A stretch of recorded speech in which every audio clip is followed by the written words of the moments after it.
we were talking earlier that you guys were almost 10 years you guys are almost 10 years too early for what you guys were. Bro, we were the Warriors before the Warriors. I'm going to just say it. Yeah. I mean, we run the same offense kind of. You know, it's the Princeton offense, you know, a lot of cuts. And, you know, what was tough, other teams couldn't really, you know, when you go through walkthrough and these are the plays they're going to run, and when they do this, they're doing this. You couldn't do that with us because you never knew. We didn't know what we were going to run until it happens. You know, a lot of back cuts, splits, and, you know, I mean, Blotty and Webb put the ball right on the money. So it was hard to prepare for us. What was Rick, what were you guys talking about going into the series? Like, what's the strategy play the Lakers? We got to make sure Shaq sees three people. You know what I mean? We sent in a lot of video of Shaq being in the paint for about, 7, 8, 9 seconds. So, but I mean, he's hard to stop already, but when he's in the paint for that long, it's going to be impossible.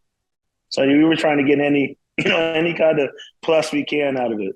Did it help playing in Sacramento? Because no disrespect, I've played there, I've done gigs there and stuff. Not a ton of distraction in that city.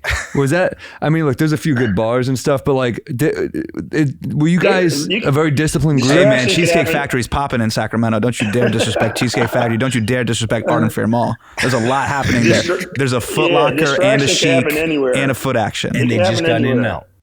There's a lot of distractions. There's distractions there. There's distractions you go anywhere, really. You can find distractions anywhere. But I mean, it's a small place. You know, I mean, everybody knows everybody, and the leagues, everybody's the same league. So I still know a lot of people out there. Still have a lot of friends out there too. So I love playing Sacramento. That was kind of catapulted me in my career. Kind of jump starting my career again. I mean, they're rich. They probably took helicopters to the Bay. I can't get no helicopter. No, thank you. All right, Pierre. No, they freak me out. Mike, do you ever think that when you watch the league now, do you feel like it's in good hands? Do you ever feel like, I could play in that league? Or do you feel like you were tailor-made to play in the era that you played in? I think I could have played in that league. I mean, it's being a shooter, I think I could play. You know what I mean? Yeah. And that's what it is. I would have shot more threes. Like the most threes I ever shot, like an average in a year was, I think, 6 a game. You got guys shooting 23s a game now. I mean, it's a different game now. But I think I could play in this era. But 6 for that era is a high number. Yeah, it is. I felt like I shot a lot of threes, actually. Yeah. Everything was mid-range back then. Yo, so Mike, just real quick, I mean, you look great. A lot of players, man, a lot of heroes that I had growing up, I had their champion jerseys, and I see them now.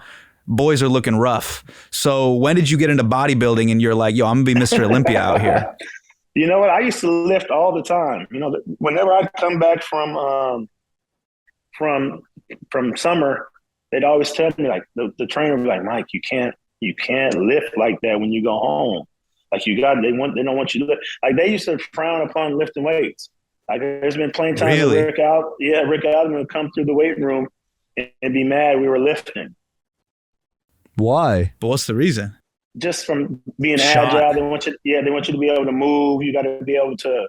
They want you to be able to be agile. If you're all stocky and stuff, you won't be able to move. But how about someone like Luka right now? He doesn't he looks like a bigger dude. But he's not lifting weights. Yeah, he's not lifting weights. That's just his size. But That boy's thick, man. He's just thick he's though. tough. When you put muscle on, you give your, like, because football, we have to put the muscle on to be able to endure hits. Like, when you pump yourself out and you look as jacked as Mike, you get vulnerable of pulling out, your hamstrings or stuff like that. You can also get hurt in the fucking weight room. Like, you leave yourself more vulnerable getting hurt. So that's why a lot of guys, like with TB12 and the whole method of being long and pliable, it's so you can be rubber bandy and not get hurt.